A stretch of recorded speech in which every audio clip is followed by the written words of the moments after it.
Welcome to Mankato, Minnesota. Here we are at Mount Kato, a week before the state high school mountain bike championships. And my name is Brady Prenslow, coach at CPOMG, riding with my son Cohen Prenslow. It's our second lap of the day, and it's pretty much race pace for this lap.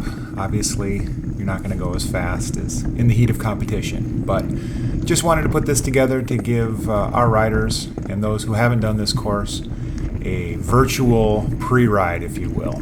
And unlike Spirit Mountain, this course goes straight up right away. Two things about that. First, I think warm-up is going to be critical because you are going to be taxing your legs right out of the gate.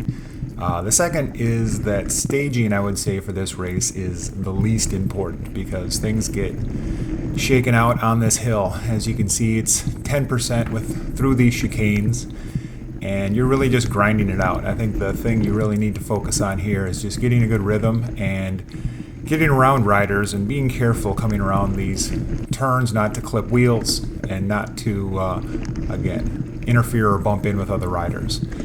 And about this point, it goes from being an anaerobic climb to an aerobic climb. If you thought you could gut things out, it's about this point in the climb where you realize that you need an aerobic engine as well. And I would say this next section, if you're doing one lap, could be the most critical in terms of your success for the race. This is typically the point in the hill where riders settle in and they feel comfortable just following the wheel in front of them.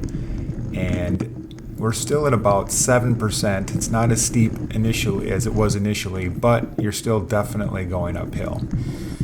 And if you can get around a few more riders in this last little section before going to the single track, that'll definitely set you up for more success as this 3.2, 3.3 mile course continues. So here we are still at 4%, kind of a false flat, if you will. And again, I watched a lot of starts in 2018, and this was the point in the course you could definitely pass a lot of riders. So wait for the boy here before we go into about a minute of single track. So he goes by me. And again, if you can get into this single track in a better position than you started down at the bottom, you're doing pretty well. You get to catch your breath here for about a minute in this single track, as it's basically flat, a little choppy here. You should be catching your breath, but if you did gap some of the riders going up the hill, here's where you really want to put an exclamation point on that. Snap those feet, get through here. Like I said, it's about a minute and a half, a single track before coming out again. And as Cohen just did, might be an opportunity to take a sip of water. Nothing too technical back here, a couple sweeping turns. You can try to pass some riders here if you'd like, but not a ton of room. If you do, just let them know which direction you're coming, left or right. Come around one more sweeping turn and go over a bridge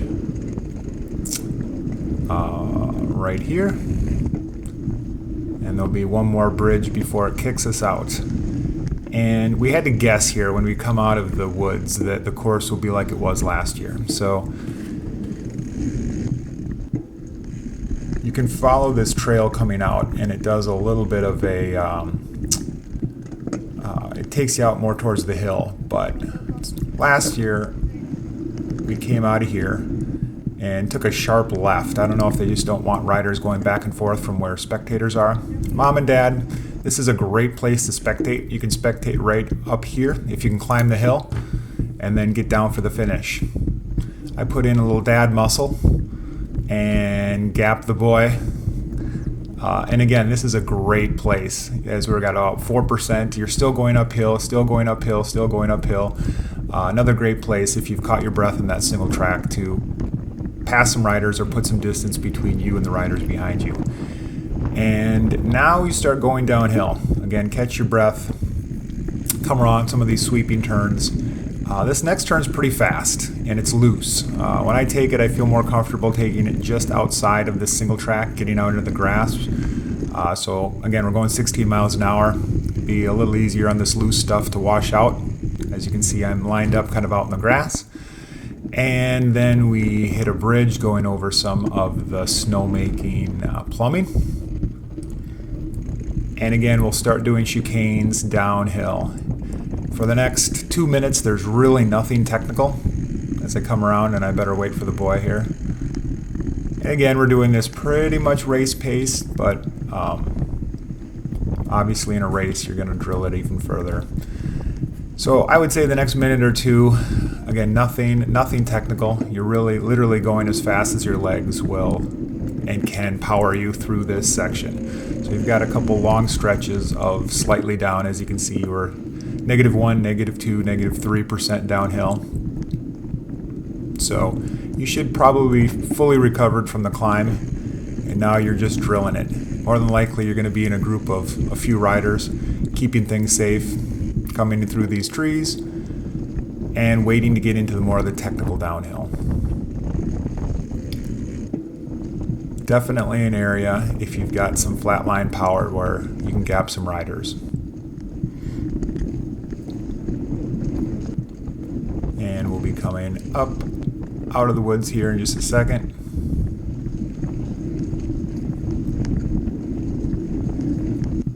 But as you can see, nothing technical. And we hit the one section of mud that I avoid pretty well. One more chicane, but again, you can see these turns are nothing like going down Spirit Mountain. Carrying speed through them is no problem. All right, now we've got, again, still going downhill. Now we're going to get into a technical section. Now you need to get your head focused on what's in front of you, because this is a couple technical turns. As we approach, we'll just call it lapped riders. And you've got a left-hand turn that you don't want to overcook and go off the edge here. And then you've got what I would call the most technical turn of the course. It's a sharp right-hander that lots of riders have gone down on. This video doesn't really do it justice, but you want to be able to scrub a little bit of speed here if you want to scrub some speed. And then, again, slowly take this turn, as you can see, around this tree.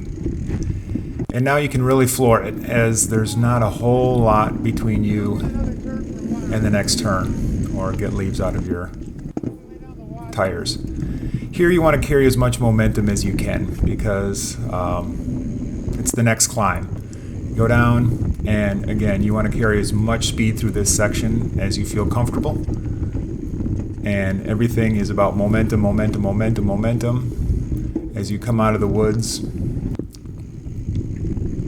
And carry as much speed as you can on. Get up.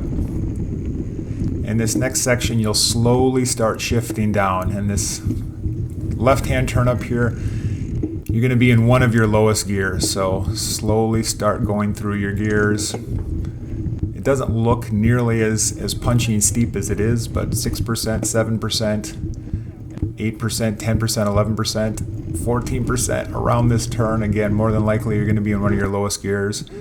A lot of riders have problems with that turn as well, getting stacked up, having to get off their bike. If you can get through that on your bike, you're in good shape. Still climbing a little bit in this section. And unlike Spirit Mountain, you're not just simply going up and down or down and up. There's a lot of little punchy climbs that for a lot of our riders, I think, makes this their favorite course. Again, a little punchy climb, not as bad as the last one, but Cohen's out of his saddle. I'm typically in my saddle. And up through the woods.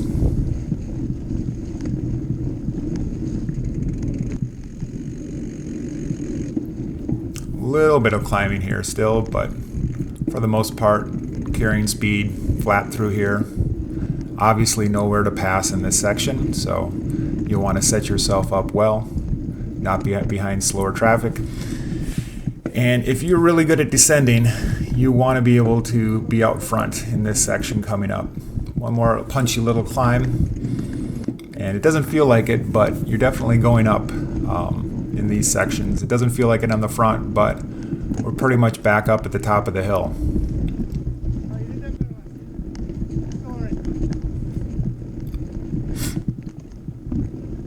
And again, these flat sections right here are definitely areas where you can carry some speed. They were marking routes in this section, this next section, while we were actually riding. So definitely a very rocky and rooty course.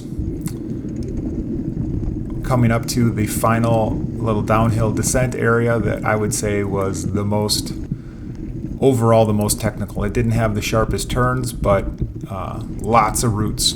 You just have to get low and let your bike do what it wants to do. So the next section, again, a little transition section, just some sweeping turns, pretty flat, carrying speed. Like I said, they've marked routes for us in this section as we've been going through here.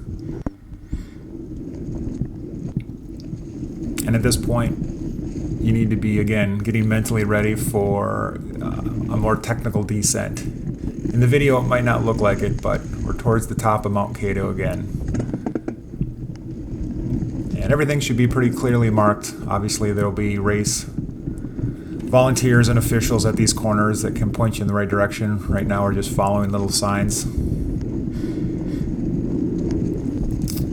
And you take this nice little left up here that again takes you to the last little technical section. And Cohen said his air pressure was so low that he was rimming out here on a couple of these sections, but he takes these pretty smooth. He's gapping me at times coming around these sections.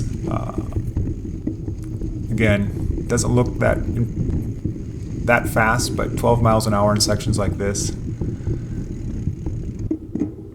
Again, you want to scrub speed, look through these turns, not overcook these turns, but there's probably about 6 or 7 of these turns coming through.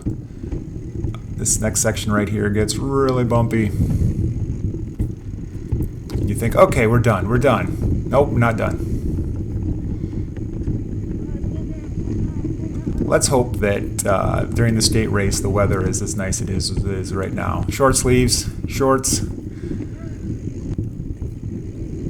All right, it straightens out here, and then there's about 2 more turns.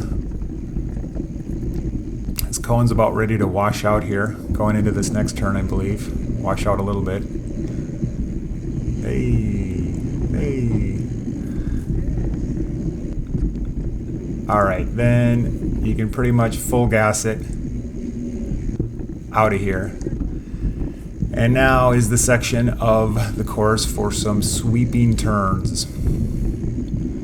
You've got several flat sweeping turns. You need to look through them, and I think the biggest hazard in these turns is there's some walnut trees, acorn trees that if your tire gets on that, doesn't matter what kind of pressure you have, you're gonna wash out. So keep an eye out on that. Of course, they'll get kicked out as races go through here, but this is also another area that people are going to want to pass. If some riders did get gapped on the hill, they could catch their breath on the downhill. If they could descend really well, they're going to want to come around you. So try to do it safely if you're going around riders or if others are coming around you. But a lot of these little sweeping turns through these woods, kind of a fun little area actually. And even though we're at the bottom, we've still got a few little punchy climbs until the finish.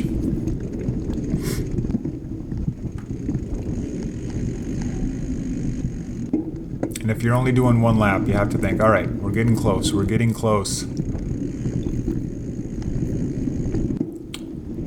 And if you can't sprint at the end, this is definitely the port in the course where you need to think about gapping those that are with you. If you don't want to bring some riders with you at the finish, there's not too many more spots where you can separate yourself from everyone else. This family's nice enough to let us go by, and as I do, I get a stick in my derailleur pulley, so I need to pull off and remove that, get the chain back on the pulleys, which I guess could happen in a race, so quickly dismount, pull that chain back on the pulley, and get back on to catch up with the boy. This section right here is another great passing section. There are not a lot of opportunities to pass after this point, and it's uphill. So if you can dig deep pass a few riders going into this last section. This last section of single track, there are very, very few places to pass, as we will see. And this is the ride home here. Lots of little punchy climbs, but again, I would say in this next section, there's really only one safe place to pass. So if you're behind some slower riders here, I guess you want to get around those slower riders at this point. And when I'm taking this lap, I always feel like I'm closer to the finish than I actually am. This section goes on for a little longer as we're basically at the bottom of the hill, but just some punchy ups and downs and arounds. Again, I feel like, oh, okay, we're almost there, and it goes on for a little while. And again, if your legs are screaming, this is going to be painful, but you can pretty much carry momentum through here. Like I said, there's some lower trees. It's just getting full on the gas. Very little brake. You shouldn't need a bunch of brake here. You shouldn't need any brake, really. It's about carrying momentum. It's about building speed so that you don't have to put out as many watts going up these punchy little hills. I would say there's one more spot within this section where you could pass a few riders, and it's coming up around this corner as we go up, and right here you could come around somebody if you wanted to before diving back into this single track. And now we've got another little section here. There's one more climb coming out of this single track, getting back out to the start-finish line. And you really want to think about building momentum. I was taking pictures at this spot last year, and a lot of the middle school riders were out of their saddle, not leaning far enough back, and that back wheel was slipping in this section. So it's coming up right here. You want to, again, build as much speed as you possibly can so that you don't have to really stand on the pedals too hard and risk that rear wheel slipping coming out of the woods here. So we're almost there. Like I said, this section goes on for longer than you think. It's the single track home here. All right, now you've got, again, one last little punchy downhill. You got to build speed. Here's the final climb out of the woods. Hopefully you're in good position coming out of these woods. As you can see, Cohen's cranking. You crest the woods, and this should look familiar. So again, you've got maybe about 400 more meters of racing. If you are a sprinter and you feel like you can get around these riders, you should probably sit. Cohen's going to just follow the single track back. I'm sure next week they will have some tape up. They'll kind of loop you around like they did last year after you go through these woods. So there should be some spots where you could still pass riders. But you go behind under this chairlift one more time. Cohen's going to take a left, but I think last year they sort of directed us out to do one final sweep, and then you'll come around for the finish. And that's it. It's about, 3.2 miles, but it's a lot of different terrain. So good luck, have fun, and hopefully this helped you prepare for the race next weekend. Thanks.